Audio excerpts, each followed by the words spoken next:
반갑습니다. 오늘은 신경계 한번 해봅시다. 신경계. 우리 지난 시간에 감각기관을 배웠거든요. 감각기관이라고 하는 건 자극을 받아들이는 기관이죠. 그 받아들이는 역할을 하는 건 세포였죠. 그리고 선생님이 세포에서 받아들인 자극을 전달하는 건 누가 한다고 했습니까? 신경이 한다고 했죠. 그 신경들의 모인 집합체가 신경계가 되는 거고요. 다 필요 없고 하여튼 간에 신호를 전달하는 역할을 하는 게 누가 된다? 신경계가 된다. 그리고 거대한 신경계라고 하는 집합체를 속속들이 파고 들어가 보면 뭘로 이루어져 있더라? 신경세포라고 하는 뉴런으로 구성이 되어 있더라. 이렇게 보는 겁니다. 사람으로 치면 세포가 모여서 사람이 되거든요. 동물이 되고 식물이 되거든요. 신경계에서의 역할, 세포 역할을 하는 게 바로 누구라고 보시면 됩니까? 뉴런이라고 보시면 됩니다. 그러니까 뉴런의 역할은 뭐겠습니까? 자극을 전달받거나 전달해주는 역할을 하겠죠. 그래서 뭐가 발달되어 있다? 돌기가 굉장히 발달되어 있다. 여기 지금 보면 사실은 이 뉴런도 세포이기 때문에 여기에 세포는 세포인데 신경세포죠. 그래서 신경세포체가 존재하고요. 돌기가 발달한다고 했죠. 여기에 여러 가지 뭐가 존재한다? 자극을 전달받기 위해서 바로 가지돌기라고 하는 것이 있다. 이렇게 되는 겁니다. 그리고요, 신경세포인 뉴런은 전달받기도 해야 되지만 다른 세포에게 전달해 주기도 해야 된다. 그죠? 그래서 여기 뭐가 있다? 축삭돌기라고 하는 축처럼 생긴 세포 형태가 있죠. 그래서 이렇게 전달이 간다고 생각하시면 됩니다. 그러니까 보세요. 신경세포체에서는 자극을 뭐 하는 역할을 한다? 수용하는 역할을 한다. 전달받는 역할을 하는 겁니다. 그리고 축삭돌기에서 또 다른 역시나 뭐가 있죠? 수상돌기, 가지돌기들이 있죠? 그러니까 자극이 이렇게 전달되는 겁니다. 그러니까 축삭돌기 쪽에서는 전달받는 것이 아니고 뭡니까? 전달해주는 역할을 하는 겁니다. 이걸 좀 간단하게 그리면 이렇게 되겠죠. 신경세포체, 축삭돌기. 그러면 자극의 전달 방향은 받아서 전달해주는 한쪽 방향. 신경세포체에서 축삭돌기 쪽으로의 방향이 자극의 전달 방향이 된다. 이것만 아시면 됩니다. 그리고 또 다른 뉴런이 있으면 또 이렇게 자극이 전달되겠죠. 이렇게 해서 뭐 하는 겁니까? 세포와 감각기관 같은 곳에서 자극을 전달하는 역할을 하는 겁니다.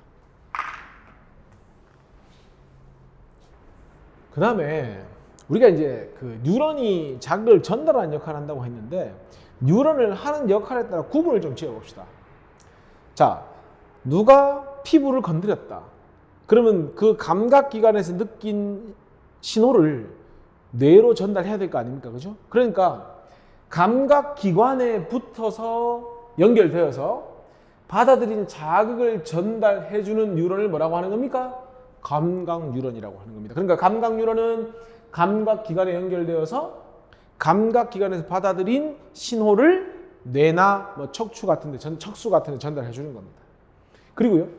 자, 예를 들어서 만약에 뭐 좋지 않은 냄새가 왔다라는 신호가 오면 우리가 거기에 적절한 반응을 하죠. 뭐 재채기를 한다거나 뭐 손으로 코를 막는다거나 등등의 어떤 판단과 명령을 하는 신경이 필요한 겁니다. 그걸 좀 이따 하겠지만 중추신경, 쉽게 얘기해서 뇌 같은 게 거기에 속하는 건데 그걸 구성하는 뉴런이 바로 뭐가 되는 겁니까? 연합뉴런이 되는 겁니다. 그럼 이 연합뉴런에서 고민하고 생각하고 판단해서 명령을 내릴 거 아닙니까?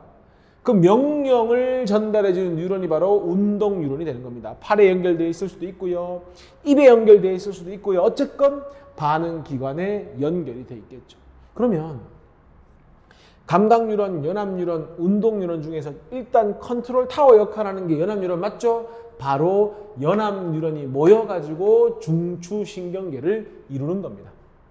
그리고 이 중추신경계를 기준으로 해서 온몸으로 다 뻗어있는 말초신경들이 있거든요. 바로 감각뉴런과 운동뉴런이 말초신경에 속하게 되는 겁니다. 그렇게 구분을 하시면 됩니다. 그래서 감각뉴런은 자극을 연합뉴런으로 전달하고요. 연합뉴런은 명령을 하고요. 운동뉴런은 그 명령받은 걸 운동기관으로 전달해준다. 이렇게 보시면 됩니다. 근데 선생님 방금 연합뉴런은 중추신경계다. 뭐 감각뉴런과 운동뉴런은 말초신경이라고 했는데 그 신경계에 대해서 분류를 한번 해봅시다. 자, 먼저 중추신경계가 먼저 나오죠. 요거 하기 전에 정리를 좀 해봅시다. 우리가 신경계를 두 가지로 구분하라고 하면요, 중추신경계가 있고요, 그 다음에 이 중추신경계의 명령을 받거나 중추신경계에다가 어떤 신호를 전달해주는 역할을 하는 신경들의 모임이 말초신경계입니다. 그러니까 말초신경계는 뭐냐면요, 눈끝, 손끝, 발끝, 온몸으로 뻗어 있다고 생각하시면 됩니다. 중추신경계는 메인 아닙니까? 여기 지금 뇌와 척수 요 정도가 중추신경이 되는 겁니다. 그러니까 말초신경에서 중추신경으로 자극을 전달하면 중추신경계가 판단을 해서 명령을 하겠죠. 그 명령을 또다시 말초신경계로 각 기관에다가 전달을 해주는 그런 구조가 되는 겁니다. 그래서 이 중추신경계의 대표적인 두 가지가 뭐냐면 뇌하고 바로 척수가 되는 겁니다. 뇌부터 볼까요? 뇌 그림 있죠? 뇌는 하는 역할에 따라서 구분을 좀 해주셔야 됩니다. 먼저 여기 가장 큰 부분을 차지하는 것이 바로 대뇌입니다. 대뇌. 그 다음에요, 요게 사이에 있는 뇌죠. 요게 바로 간뇌가 되고요. 그 다음에 요게 바로 중간뇌. 중간뇌고, 중간뇌 밑에 여기 한 목쯤 됩니다. 목 근처쯤 되거든요. 여기가 연수가 됩니다. 그리고 쭉 내려와서 여기가 이제 뭐가 되냐면 척수가 되죠. 이 척수는 우리 척추뼈에 의해서 딱 보호를 받고 있습니다. 그래서 척추가 망가지면, 자칫 잘못하면 척수가 문제가 생겨서 뇌에서 하반신으로 신호가 안 가니까 하반신 마비가 오는 겁니다. 요게 뒤에 붙은 요게 바로 뭡니까? 작은 소뇌가 됩니다. 우리가 대뇌를, 이 뇌를 공부할 때 그냥 막 외우지 말고 두 가지 정도로 나눕시다. 뭔가 우리의 의지대로 할 수 있는 건 하나 하고요, 내가 뭔가 내 의지대로 한다기보다는 우리 몸에서 알아서 하는 것 정도로 구분을 할 수 있습니다. 대표적으로 나의 의지와 관련된 게 바로 대뇌입니다. 기억을 한다거나 고민을 통해서 추리를 한다거나 등등 고등한 정신활동 같은 건 전부 대뇌가 발달하는 겁니다. 공부를 잘한다, 대뇌가 발달한 겁니다. 기억력이 좋다, 대뇌가 발달한 겁니다. 뭐 현명하다, 센스가 있다, 전부 다 대뇌가 발달한 겁니다. 자, 그럼 간뇌는 무슨 역할을 하냐면요, 우리 몸의 농도 같은 거, 체액의 농도 같은 거 조절하는 거, 또는 뭐 체온 같은 거, 이런 걸 뭐라고 하냐면 체액의 농도나 체온 같은 걸 항상 일정히 유지해야 한다라고 해서 항상성이라고 합니다. 그래서 간뇌는 이런 항상성 유지하는 역할을 한다. 사실상 우리의 의지대로 할 수 있는 건 아니죠.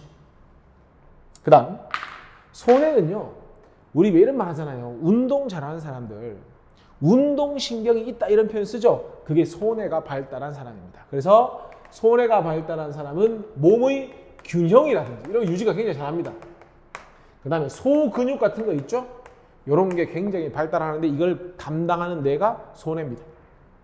그리고요, 이 중간뇌는 뭘 담당하냐면요, 하나만 이야기하시면 됩니다. 안구 운동. 그래서 우리 그 의사들이 이제 의식을 잃고 환자가 오면 눈을 딱 열어가지고 빛을 비춰보죠. 그걸 왜 보냐면 동공의 움직임을 보겠다는 겁니다. 빛을 딱 비췄는데 동공이 좁아진다, 수축된다. 중간뇌가 살아있다는 뜻입니다. 근데 빛을 비췄는데 동공의 움직임이 없다. 중간뇌가 살아있지 못하다. 굉장히 심각한 상황이라고 판단을 하는 거죠. 그래서 중간뇌가 안구운동, 홍채라든지 이런 거를 수축 이완을 조절해준다. 연수가 나름대로 굉장히 중요합니다. 이 녀석이 호흡과 일단 관련이 있습니다. 그러니까 호흡과 관련이 있다는 건 생명과 밀접한 관련이 있는 거죠. 그래서 재채기 이런 거, 심장박동, 생명 유지와 매우 깊은 관계에 있는 것들이 누가 담당한다? 연수가 담당한다. 그래서 넘어져서 이런 데 잘못 부딪히면 여기 연수가 있다고 했죠? 생명을 충분히 잃을 수 있는 겁니다. TV 같은 데 보면 넘어져서 이렇게 딱 부딪히면 사람이 죽잖아요. 연수 때문에 그렇습니다. 그 다음에 척수는 우리 이제 뇌에서 이제 척추로 딱 둘러싸인 부분인데, 이게 어떻게 보면 중추신경계, 뇌와 말초신경계 사이에 있다, 이 정도 생각하시면 되겠습니다. 요건 나중에 좀 더 하겠지만 척수반사와 관계 있는 컨트롤 타워가 되는 거죠.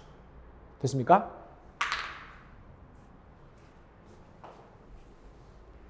자, 말초신경이 봅시다. 아까 선생님 말초신경에는 뭐라고 했죠? 중추신경이 있으면 중추신경계에서 신호를 보내거나 감각기관에서 받아들인 자극을 중추신경계로 연결하는 온몸으로 뻗어있는 신경계가 말초신경계고요. 그러다 보니까 당연히 감각신경과 운동신경으로 이루어져 있겠죠. 감각신경은 자극을 뇌로 전달, 뇌에서 내린 명령을 반응기관으로 전달하는 게 운동신경이 되니까. 그럼 우리가 이제 대뇌가 관여해서 의지와 관계있게 팔을 들어 올린다든지 손을 쥔다든지 하는 건 감각신경과 운동신경으로 충분히 해결이 되거든요. 근데 뭐 소화를 시킨다든지 아니면 노폐물을 걸러주든지 하는 건 전부 우리 몸의 내장기관들이 하는 거거든요. 근데 사실 내장기관은 우리의 의지와는 관계없이 하거든요. 내가 소화를 좀 많이 시켜야지 이렇게 한다고 할 수 있는 게 아니거든요. 내가 심장박동을 좀 빠르게 해야지 라고 할 수 있는 게 아닙니다. 그래서 대뇌와 관계없이라는 건 손해나 연수와 관계한다 이런 의미겠죠. 내 의지대로 할 수 없는 건 그럼 어떻게 조절을 하느냐? 그걸 조절하는 게 바로 자율신경이라고 생각하시면 됩니다. 자율적으로 한다는 거죠, 우리 몸이. 자율신경은 뭐하고 뭘로 이루어져 있다? 교감신경과 부교감신경으로 이루어져 있습니다. 그러니까 이런 겁니다.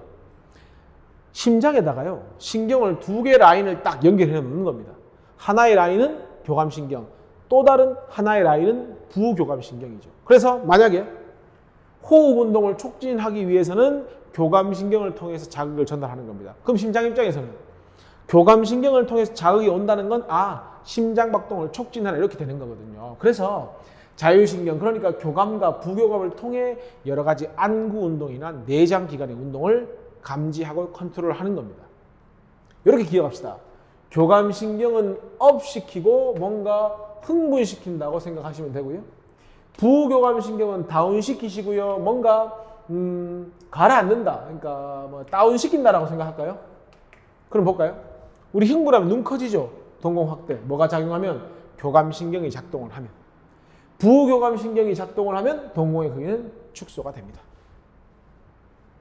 교감신경은 업 아닙니까? 운동을 하거나 흥분되면 호흡 운동이 촉진되죠. 반대로 휴식을 취하고 다운되면 호흡 운동 억제. 호흡이 촉진되려면 당연히 심장박동 촉진될 거고요. 우리 흥분하거나 화나고 하면 소화가 안 되죠. 왜?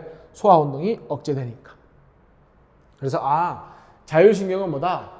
이게 중요합니다. 대뇌의 직접적인 명령 없이 내장기관을 컨트롤하는데 그 컨트롤할 때 쓰이는 신경이 두 가지가 있는데 바로 교감신경과 부교감신경이다. 이렇게 정리를 하시면 됩니다.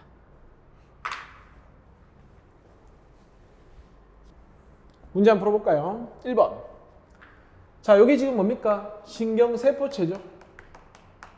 신경세포체. 여기 아까 뭐였죠? 가지돌기. 이게 뭡니까? 축삭돌기. 가지돌기는 신호를 전달받고 축삭돌기는 전달해주는 역할. 다른 뉴런이나 기관으로 자극을 전달하는 건 축삭돌기.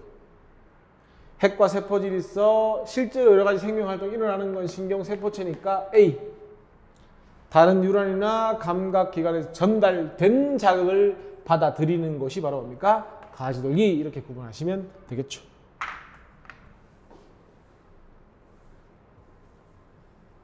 자, 2번 볼까요? 감각기관에 연결된 게 뭐죠? A죠. 이게 바로 감각뉴런. 반응기관에 연결된 건 운동뉴런. 둘 사이에서 뭔가 명령하고 판단하는 게 바로 뭐죠? B. 연합뉴런. 그러니까 연합뉴런의 집합체가 중추신경. 감각뉴런과 운동뉴런의 집합체가 말초신경. 1번. 연합뉴런의 명령을 반응기관으로 전달하는 건 운동뉴런. 전달받은 자극을 느끼고 판단한다, 명령한다, 연합뉴런. 감각기관에서 받아들인 자극을 연합뉴런으로 전달한다. 이거는 감각뉴런. 자, 자극이 전달되는 방향은 어떻게 되면 되죠? A에서 어디로 가서? B로 가서 C로 간다. 이게 답이죠.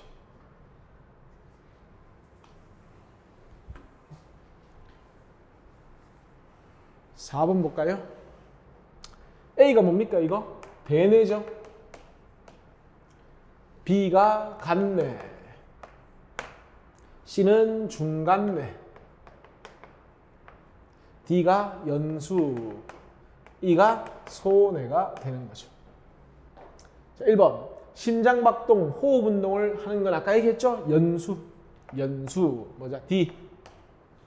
눈의 움직임, 안구운동이니까 중간내, 근육운동, 몸의 균형, 운동신경이라고 했죠, 선생님이? E.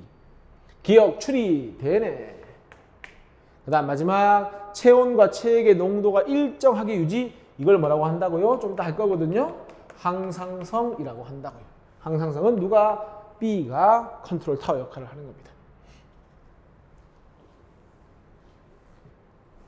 5번 말초신경계에 대한 설명. 이제 말초신경계는 주로 감각뉴런과 운동뉴런, 그리고 척수는 어디에 속하는 겁니까? 중추신경에 속하는 거죠. 틀렸습니다. 뇌와 척수가 중추고요, 나머지가 말초. 부교감신경은 다운, 심장박동 억제. 감각신경과 운동신경 오케이, 맞는 말. 자율신경은 대뇌의 명령을 받아, 틀렸습니다. 자율신경은 내가 의지와 관계없이 누가 하는 거죠? 우리 몸에서 알아서 해주는 거기 때문에 대뇌의 명령을 받는 것이 아닙니다. 그래서 틀렸습니다.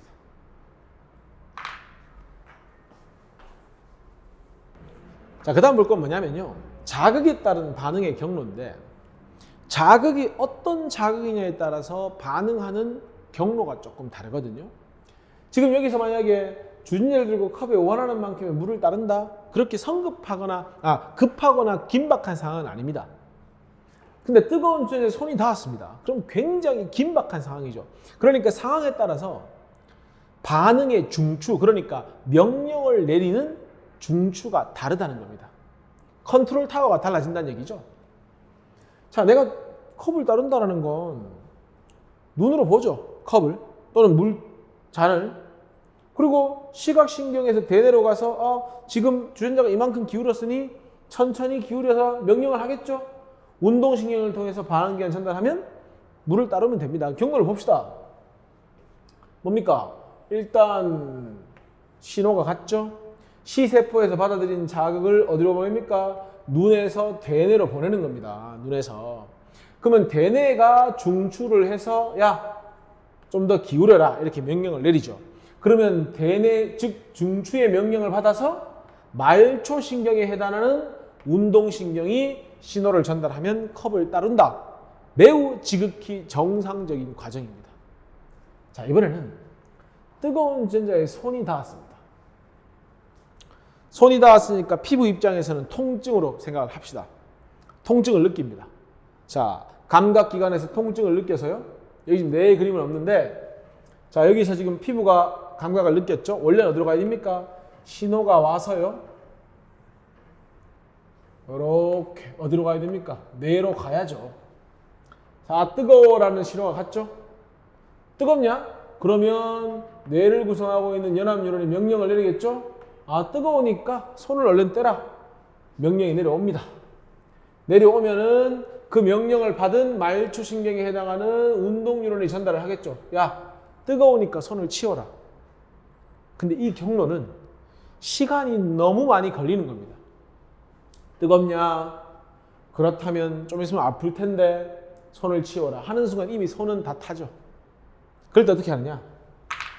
빠르게 신호가 와서 뇌라고 하는 중추로 전달되기 전에, 여기 척수도 중추신경이니까 연합뉴런이 있잖아요. 척수에 있는 연합뉴런이 바로 명령을 내려버리는 겁니다. 이게 연합뉴런입니다. 그러면 나도 모르게 손을 뗀다, 이런 표현 쓰죠. 왜냐하면 뇌까지 전달되기 전에 척수의 명령을 받아서 손을 떼는 겁니다. 이걸 뭐라고 하냐면요, 척수반사라고 하죠. 그러면 척수반사라고 해서 그러면 뇌로 신호가 전달되지 않느냐? 그건 아닙니다. 우리가 뜨거운 물질을 만졌을 때 뜨거워 하면서 나도 모르게 손을 떼긴 하거든요. 손을 떼고 나면 내가 뜨거웠다는 걸 느끼게 되긴 하죠. 물론 아주 짧은 찰나긴 하지만. 그러니까 비록 급한 상황이어서 척수의 명령을 받아서 얼른 손을 떼긴 하지만 그 후에 뇌로도 신호가 전달되기 때문에 뭡니까? 뜨거운 걸 느끼는 겁니다. 근데 뜨거운 걸 느끼는 순간 이미 내 손은 주는 자리에서 떨어지고 난 상태라고 보시면 됩니다. 그래서 대표적인 이 척수 반사가 우리 앉아서 이렇게 무릎을 톡톡 치면 나 의지와 관계없이 무릎이 올라오죠. 그래서 뭐라고 부릅니까? 이 척수 반사를 무릎 반사라고도 부르죠. 무릎 반사. 그러니까 무릎을 톡 쳐서 올라오게 하는 그것도 역시나 척수의 명령을 받기 때문에 우리가 척수 반사를 무릎 반사라고도 하는 겁니다. 그러니까 둘의 차이가 뭡니까? 결국은 경로 차이고요. 왜 경로 차이가 생기냐면 급하지 않을 때는 뇌로 갔다가 신호를 받으면 되죠. 근데 급할 때는 뇌까지 가면 너무 늦으니까 척수의 명령을 받아서 어떤 행동을 취하겠다 하는 것이 가장 큰 차이라고 보시면 됩니다. 자, 그 다음에 이제 호르몬입니다. 호르몬. 호르몬은 이제 화학 물질인데요. 뭐 하는 거냐면 특정 세포나 기관으로 역시나 신호를 전달해서 몸의 기능을 조절하는 것이 바로 호르몬입니다. 그러니까 어떤 명령을 내려야 되는데 물론 신경을 통해서 명령을 할 수도 있습니다. 그러니까 우리가 배우는 어떤 신호를 전달하는 방법이 두 가지입니다. 신경계를 이용한 것과 지금 배우는 호르몬을 이용한 두 가지 방법이 있습니다. 그래서 호르몬은 어떤 물질을 통해서 신호를 전달하고 그 몸에 또는 내장의 어떤 기능을 조절하는 물질이 바로 호르몬입니다. 호르몬은요, 어디서 분비가 되냐면요, 내분비샘에서 혈액으로 분비가 되고요, 결국 이 호르몬은 혈액을 통해서 온몸으로 퍼져나간다 생각하시면 됩니다. 그리고 특징이요, 내분비샘에는 뭐가 없습니까? 분비관이 따로 없다. 차이가 외분비샘이라고 있거든요. 외분비샘. 대표적인 외분비샘이 땀샘입니다. 땀샘. 그래서 외분비샘은 뭐가 존재한다? 분비관이 존재합니다. 그런데 내분비샘은 분비관이 없다. 특징입니다. 그리고 아까도 얘기했지만 혈관을 통해서 온몸으로 뭐 한다? 이동한다. 좀 이따 잠깐 하겠지만 그러다 보니까 신경계보다는 좀 느립니다. 느린데 대신에 온몸 작용 범위는 굉장히 넓고요. 신경계는 신호를 전달하면 다 끝나버리거든요. 근데 호르몬은 혈액에 남아있다 보니까 지속 시간은 좀 더 길다. 이렇게 보시면 됩니다. 그리고 줄 하나 꺼야 되겠죠? 뭐다? 특정 세포나 기관에만 작용을 한다. 무슨 얘기냐면요, 호르몬의 종류가 굉장히 많거든요. 근데 그 호르몬이 아무에게서나 작용을 하는 것이 아니라 정해진 기관, 정해진 작용만 한다는 겁니다. 그러니까 예를 들어서 이자에서 분비되는 인슐린 같은 거는요, 간에서만 작용을 하거든요. 그러니까 인슐린이라고 하는 호르몬은 간이 바로 뭐가 되는 겁니까? 표적기관이 되는 겁니다. 그러니까 인슐린이라는 호르몬은 그 간만 보고 달려가는 거죠. 그래서 표적세포 또는 표적기관이라고 하고 무조건 호르몬은 이 표적세포와 표적기관에서만 작용을 한다. 이렇게 보시면 됩니다. 그리고 호르몬은 그렇게 많이 분비되지 않습니다. 뭐다? 매우 작은 양으로 여러 가지 역할을 할 수가 있고요. 매우 작은 양으로 여러 가지 역할을 하지만 특정한 양이 이상 되지 않으면 뭐 할 수 있다? 분비량이 너무 많거나 작아가지고 뭐 할 수 있다? 질병의 원인이 되기도 한다. 뭐 여러 가지 많죠. 아까 얘기했던 인슐린 같은 건 혈당을 낮춰줘야 되는데 못 낮춰주니까 당뇨병이 된다거나 여러 가지 너무 많아도 문제가 되고 적어도 문제가 되니까 적절하게 나와야 된다. 이렇게 보시면 됩니다. 자, 그 다음에 이제 여러 가지 내분비샘이 쭉 있죠. 자, 내분비샘이 뭐 뇌하수체, 갑상샘, 부신, 이자, 난소, 정소 여러 가지가 있는데 여기서 이제 나오는 호르몬을 한번 봅시다. 먼저 뇌하수체에서 뭐가 나오냐면요, 일단 생장 호르몬이 나오죠. 말 그대로 키 크고 뭐 얼굴이 커지고 손 커지고 하는 거죠. 생장 호르몬이 나오고요. 그 다음에 갑상샘 자극 호르몬, 갑상샘 자극 호르몬이 나옵니다. 또는 뭐 티록신 자극 호르몬이라고 하기도 하는데, 자, 이 갑상샘에서 티록신이라고 하는 호르몬이 나오거든요. 그래서 이 갑상샘을 자극해야 갑상샘이 티록신을 낼 거 아닙니까? 그죠? 그래서 이 뇌하수체가 갑상샘 자극 호르몬을 내면 그거에 의해 자극을 받아서 갑상샘이 티록신을 분비하게 되는 겁니다. 됐습니까? 그 다음 하나 더 있는 것이 뭐냐면, 여기 볼까요? 항이뇨 호르몬. 자, 잘 보세요. 이뇨라고 하는 건 소변이거든요. 근데 항이라고 하는 건 안티, 그러니까 소변을 나오지 않게 하는 호르몬이 항이뇨 호르몬입니다. 무슨 의미냐? 바로 콩팥, 신장에서 수분을 몸 밖으로 배출하잖아요. 그 배출하는 수분을 다시 가져와라. 수분을 재흡수하라 라고 명령하는 호르몬이 항이뇨 호르몬입니다. 그러니까 항이뇨 호르몬 분비되면 몸 밖으로 수분이 적게 빠져나가게 되겠죠. 그죠? 그 다음 티록신은 뭐라고 했죠? 갑상샘에서 분비가 되는데 얘는 이런 겁니다. 세포 호흡을 열심히 해라 라고 하는 명령을 내리는 호르몬입니다. 우리가 밥을 먹잖아요. 그럼 우리 몸속에 포도당이 많죠. 그거를 열심히 태우는 게 세포 호흡입니다. 티록신이 분비되면 우리 몸에서 활발하게 세포 호흡을 합니다. 어떨 때 주로 티록신이 분비되겠습니까? 운동을 한다거나 에너지 소모가 많을 때 티록신이 분비가 되겠죠. 됐습니까? 자, 그 다음에 부신에서는 어떤 호르몬이 나오는지 한번 봅시다. 자, 부신에서는 아드레날린이라고 하는 호르몬이 나옵니다. 아드레날린. 이 아드레날린이 뭐하고 똑같냐면요. 뭐 에프네핀이라고 하기도 하는데 우리 앞에서 교감신경 배웠죠. 뭔가 흥분되고 업되고 그 교감신경 말단에서 나오는 성분하고 똑같습니다. 그러니까 이 아드레날린도 모든 걸 뭐 한다고 생각하면 됩니까? 업 시켜준다고 생각을 일단 하시면 됩니다. 좀 더 자세히 할 겁니다. 자, 그 다음 이자에서는 두 가지가 나오죠. 인슐린이라고 하는 호르몬과 글루카곤이라고 하는 호르몬 두 가지가 나옵니다. 참고로 인슐린과 글루카곤은 정확히 반대되는 역할을 합니다. 인슐린은 무슨 역할을 하냐면요. 혈당이라는 건 혈액 속에 있는 포도당을 줄이는 역할을 하고요. 그 다음에 글루카곤은 우리 몸 혈액 속에 있는 혈당을 늘리는 역할을 한다. 일단 정도 기억을 하겠습니다. 책에도 있으니까. 호르몬의 특징과 이 내용은 암기를 좀 해주셔야 됩니다. 그 다음에 난소는 여성이고 정소는 남성이죠. 난소는 당연히 무슨 호르몬 나오겠습니까? 여성 호르몬 나오겠죠. 에스트로겐이라고 하는 거. 남성인 정소에서는 뭐가 나오겠죠? 남성 호르몬, 프로게스테론이 분비가 되겠죠. 그러니까 여성 호르몬이 나와야 여성의 2차 성징이 이루어지고요. 정소에서 남성 호르몬이 나와야 남성의 2차 성징이 발현되는 겁니다. 자, 문제 한번 풀어볼까요? 의식적인 반응에는 대뇌의 판단 과정이 당연히 포함되죠. 의식적인 과정이니까. 무조건 반사는 대뇌가 하니 안 하니까 의식적인 반응보다 빠르죠. 빠르게 하려고 무조건 반사하는 거 아닙니까? 손이 시린 걸 느끼고 장갑을 끼는 반응은 무슨 반응이다? 매우 의식적인 반응이다. 무조건 반사는 대뇌의 판단 과정이 복잡이고 뭐고 대뇌를 거치지 않는다고 했으니까 틀렸습니다. 7번. 뜨거운 냄비에 손이 닿았다. 급하네요. 뇌를 거칠 시간이 없습니다. 척수가 중추입니다. 그런데 신호등을 보고 건너가는 건 충분한 시간이 있기 때문에 대뇌를 거쳐서 어디로? 척수를 지나서 신호를 전달하면 됩니다.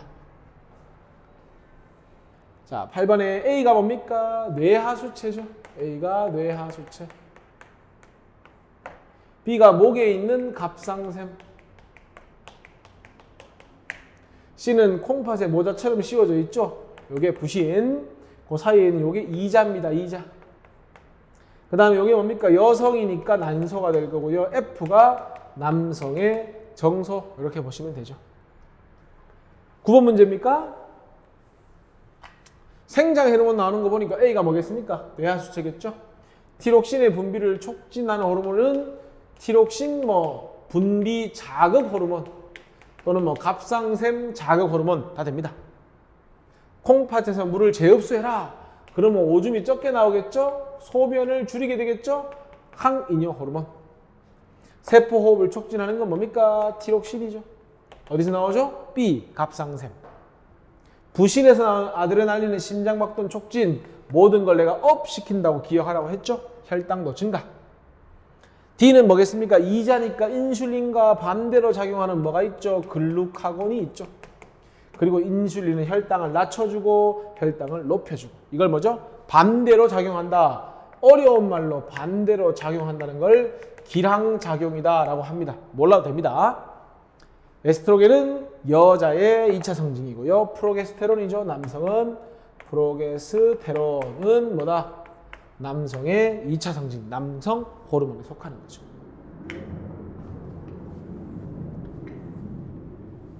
그 다음 나오는 내용이요. 뭐냐면요. 아까 호르몬은 매우 작은 양으로 여러 가지 역할을 한다고 했는데 많아도 문제가 되고 작아도 문제가 된다고 했으니까 이건 좀 암기를 해주셔야 됩니다. 자, 소인증은 말 그대로 뇌하 수치에서 생장 호르몬이 작게 나오는 거. 거인증이나 말단 비대증은 뭡니까? 생장 호르몬이 과다해서 문제가 되는 거. 아까 티록신이 뭐 하는 거라고 했죠? 세포 호흡하는 거라고 했죠. 너무 과다하면은 항진증이라고 하는데 가지고 있어야 될 양분을 다 태워버리니까 자꾸 살이 빠지고 맥박도 빨라지고 체중이 감소하는 겁니다. 어느 정도 우리가 양분을 태워서 에너지를 얻어야 생활이 되는데 티록신이 너무 부족하니까 태우지를 못하는 겁니다. 호흡이 없어서.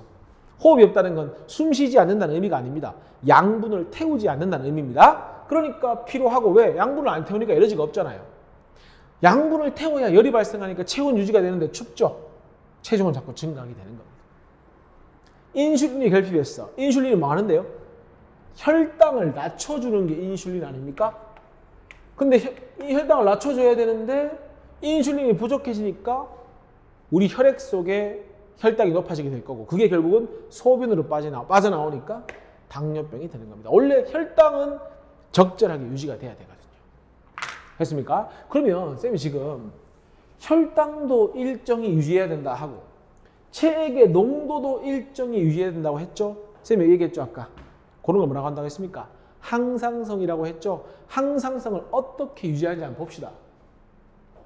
항상성이 뭐라고요? 몸 안팎의 환경이 변하더라도 항상 우리 몸의 상태를 뭐 해야 된다? 이겁니다. 일정하게 해야 된다. 어떤 거 있습니까? 체온. 우린 정온 동물이죠. 36.5도. 혈당도 적절히 유지해야 되죠. 이런 모든 걸 항상성이라고 하는 겁니다. 그리고 항상성을 유지하기 위해서는 여러 가지 신호를 전달을 해야 되는데 신호 전달하는 매체가 두 가지 있잖아요. 우리 배웠잖아요. 신경하고 호르몬.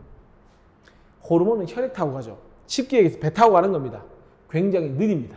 대신에 지속적이고 혈액 안 가는 데 없으니까 굉장히 작용 범위가 넓죠. 대신에 신경은요. 굉장히 빠릅니다. 뭐에 비해서? 호르몬에 비해서. 하지만 빠른 대신에 굉장히 지속성이 떨어집니다. 그리고 작용 범위도 혈액보다는 좀 작다. 호르몬보다는 작다. 요거 뭐 구분하시면 됩니다.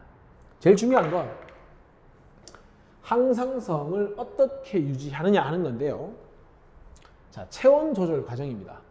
줄거주세요. 간내의 명령, 항상 중추신경계 중에서도 항상성 유지는 누가 컨트롤한다? 간내가 컨트롤한다. 자, 그림 막 복잡하게 돼 있죠. 요거만 보시면 됩니다. 보세요. 주위 온도가 높아지면 체온이 높아졌다. 이게 원인입니다. 원인. 체온이 낮아지는 게 일단 시작입니다. 원인. 자, 우리는 항상 일정히 유지해야 하니까 체온이 높아지면 결과적으로 뭘 해야 됩니까? 체온을 낮게 만들어줘야 됩니다. 평소보다 체온이 높아진 원인이 있으면 결과적으로는 무조건 체온을 뭐 해야 됩니까? 높여서 원래대로 유지를 해야 됩니다. 그럼 결국 이겁니다. 체온이 높아졌을 때는 어떻게 하면 체온을 낮출 수 있을까 고민하시면 되고요. 체온이 낮아지면 어떻게 하면 체온을 높일 수 있을지만 고민하시면 됩니다. 체온이 높아졌다? 그럼 체온을 낮춰야 되겠죠? 체온을 낮춘다는 건 일단 열 발생하는 양을 줄이셔야 됩니다. 또 하나 더. 내가 가지고 있는 열을 바깥으로 많이 보내야겠죠? 열 방출량은 뭐 해야 된다? 늘려야 된다. 다른 거 다 치우고. 체온이 높아졌다. 체온을 낮춰야 되겠죠? 열 발생을 줄이고 열 방출을 늘려야 된다. 열 방출을 늘리는 방법이 몸을 이렇게 쫙 펴고 열이 바깥으로 빠져나갈 수 있게 해줘야 됩니다. 그러니까 이겁니다. 피부 근처 혈관을 확장시켜서 열을 밖으로 빼내야 됩니다. 그래서 더우면 얼굴이 어떻게 됩니까? 빨개지죠. 왜? 피부 혈관이 확장되면서 혈관이 보이니까 빨개지는 겁니다. 그리고요, 우리 땀 나면요, 땀이 식으면서 열을 좀 뺏어가거든요.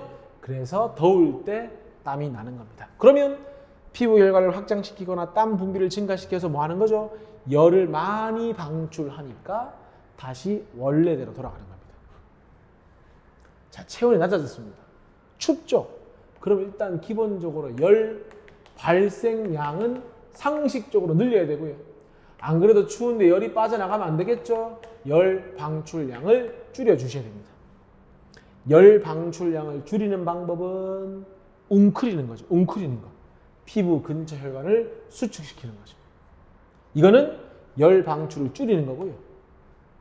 우리 추우면 몸이 으들으들 떨리죠. 왜? 몸을 떨어가지고 열을 어떻게든지 발생시켜 보겠다는 거죠. 그러면 혈관 수축해서 열 방출을 줄이고 근육을 떨어서 열 발생을 늘리면 어떻게 됩니까? 다시 원래대로 체온이 높아지는 거죠. 그리고 자, 뇌하수체에서 아까 이야기했죠. 티록신이 분비되면 우리가 가지고 있던 양분을 많이 태우죠. 땔감을 태우면 뭐가 발생합니까? 열이 발생할 거 아닙니까? 그래서 세포호흡을 촉진해서도 체온을 높일 수 있다. 이게 바로 항상성 유지가 되는 겁니다. 그러니까 어렵게 생각하지 말고 체온 높아졌다.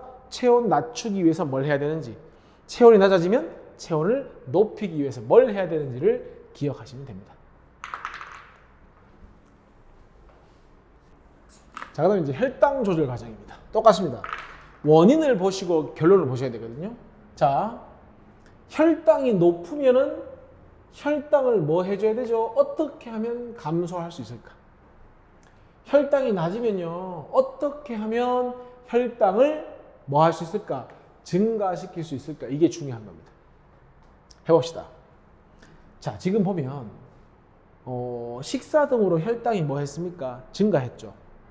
자, 식사를 했다는 건요, 우리 몸속에 포도당의 양이 굉장히 많아진 겁니다. 그럴 때 어떻게 해야 되냐면 포도당을 뭘로 저장해야 되냐면요, 글리코젠으로 저장을 시켜주면 됩니다. 그러면 포도당이 글리코젠으로 바뀌니까 혈당은 낮아지는 거 아닙니까? 그리고 이 포도당을 글리코젠으로 바꿔서 혈액 속에 포도당을 낮추는데 포도당을 글리코젠으로 바꿔라 라고 명령하는 호르몬이 바로 인슐린입니다. 그래서 인슐린이 혈당을 낮추는 호르몬입니다. 그리고요, 아까 호르몬은 표적 기관이 있다고 했죠. 이 인슐린이 포도당을 글리코젠으로 바꾸는 기관이 바로 간이거든요. 그러니까 간이 누구의? 인슐린의 표적 기관이 되는 겁니다. 이렇게 정리합시다. 인슐린이 분비하는 곳은 어디다? 이자. 하지만 인슐린이 작용하는 곳은 간이니까 간이 인슐린의 표적 기관이다. 그리고 포도당을 글리코젠으로 전환함으로써 혈당을 낮춰주는 겁니다. 그 다음, 이번에는 식사를 오랫동안 안 한 공복 상태라면 양분이 들어오지 않았기 때문에 혈당이 감소하겠죠. 또는 뭐 운동을 해서 포도당을 태워도 마찬가지겠죠. 그러면 이제 아까 우리가 포도당을 글리코젠으로 저장해 놨으니까 이번에는 글리코젠을 뭘로 바꿔주면 되겠습니까? 다시 원래대로 포도당으로 바꿔주면 되겠죠. 이걸 명령하는 호르몬이 누구다? 바로 글루카곤이다. 인슐린처럼 글루카곤도 어디서 작용을 한다? 간에서 작용을 한다. 글루카곤과 인슐린 모두 어디에서 분비하지만? 이자에서 분비하지만 표적 기관은 뭐가 된다? 간이 된다. 이렇게 되는 겁니다. 그러니까 밥을 많이 먹어서 포당이 많아져도 포당을 글리코젠으로 바꿔서 혈당을 낮춰주고요. 공복 상태가 되거나 운동을 해서 혈당이 부족하면 글리코젠을 포도당으로 전환시켜서 혈당을 높여주게 되는 겁니다. 물론 이 외에도 여러 가지 뭐 작용들이 있지만 이게 대표적인 혈당 조절 과정이 되는 겁니다. 문제 한번 풀어볼까요? 10번. 자, 티록신이 부족하다. 티록신은 세포 호흡을 하는 티록신을 분비해야 되는데 부족하대. 왜 그렇죠? 갑상샘 기능이 저하됐으니까. 인슐린이 분비 부족하면 혈당이 안 낮아지니까 당뇨. 생장 호르몬이 부족하면 소인증. 과다하면 말단 비대증. 이렇게 되는 거지. 자, 아까 신경과 호르몬 비교했죠? 전달 속도는 누가 빠릅니까? 신경이 빠르고 호르몬은 느립니다. 하지만 신경은 일시적이고 호르몬은 지속적이고 작용 범위는 신경은 호르몬에 비해 좁고요. 호르몬은 신경에 비해서 넓다. 이렇게 보시면 되죠. 자, 자, 추울 때입니다. 추울 때. 추울 때라는 건 일단 기본적으로 열 발생은 늘려야 되고요. 추우니까 가지고 있던 열이 빠져나가는 양은 줄여야겠죠. 근육이 떨리면 열 발생량을 늘리니까 추울 때고요. 땀 분비가 증가한다는 건 지금 요가 쌤이 설명한 건 추울 때입니다. 땀 분비가 증가하는 건 열 방출을 늘리는 거니까 더울 때. 열 발생량 증가하면 당연히 추울 때. 열 방출량이 증가하면 더울 때. 세포호흡이 촉진되는 건 뭡니까? 열 발생이 증가하는 거니까 추울 때. 피부 근처 혈관이 확장되면 활짝 펴므로써 열을 많이 내보내겠다. 열 방출량을 늘릴 때니까 더울 때 이렇게 되는 겁니다. 그래서 선생님이 더울 때 얼굴이 빨개진다고 했죠. 자, 13번. 이자에서 분비되니까 인슐린 아니면 글루카곤이겠죠? 혈당을 증가시키는 A가 뭐가 됩니까? 글루카곤. 혈당을 감소시키는 건 인슐린. 그러면 13번 됐죠? 14번. 혈당이 높으면 혈당을 뭐 해야 되죠? 낮추어야 되죠? 낮추어야 되니까 B. 그래서 뭐야? 낮춘다는 건 포도당을 글리코젠으로 맞네. 그러면 니은이 맞겠죠? 포도당을 글리코젠. 니은이 맞는 게 아니고 포도당을 글리코젠으로 이렇게. 됐죠? 그 다음에 혈당량이 낮으면 혈당을 증가시키니까 호르몬 A. 호르몬 A가 분비되면 아까 바꿨던 글리코젠을 반대로 뭘로 바꿔주면 되죠? 포도당으로 바꿔주시면 혈당이 높아지겠죠. 실험 한번 보세요. 실험. 여기 그림이 잘 보이진 않는데, 자, 자를 딱 준비하고 있다가 자를 딱 떨어뜨리면 떨어뜨리는 걸 눈으로 보고 딱 잡는 겁니다.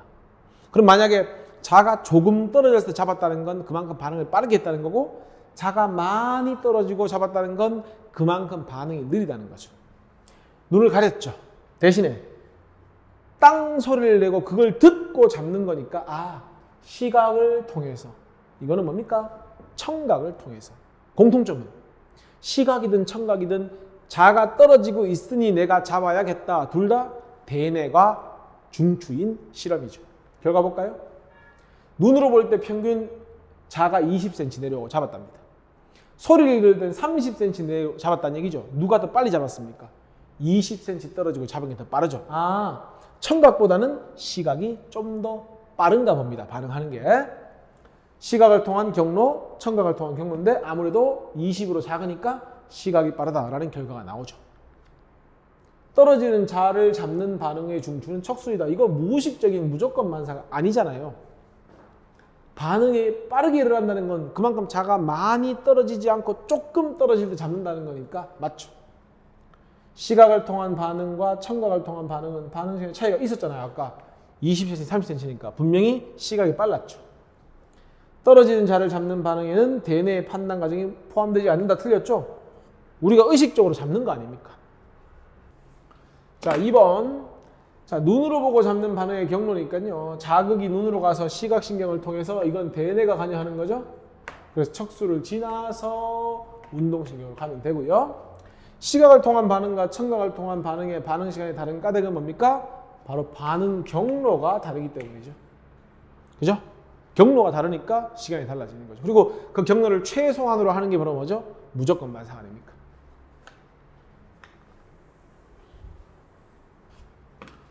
자, 이건 지금 뭐 하는 거죠? 무릎 반사죠. 무릎 반사. 그림 보니까 무릎 반사는 누가 중추라고 했죠? 아까 척수가 중추라고 했죠. 그래서 보면 나오죠. 무릎 반사 경로를 보면 다리를 들어 올리는 건 감각신경에서 어딜 거치지 않고 척수에서 바로 가는 거고요.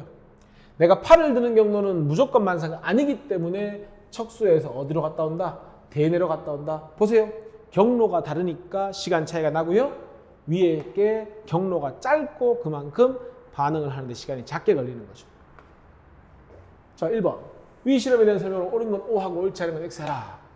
의식적 반응과 무릎 반사. 의식적 반응은 대뇌, 무릎 반사는 척수니까 중추는 같지 않다. 고무망치가 닿는 자극은 대뇌로 전달되기는 된다니까요.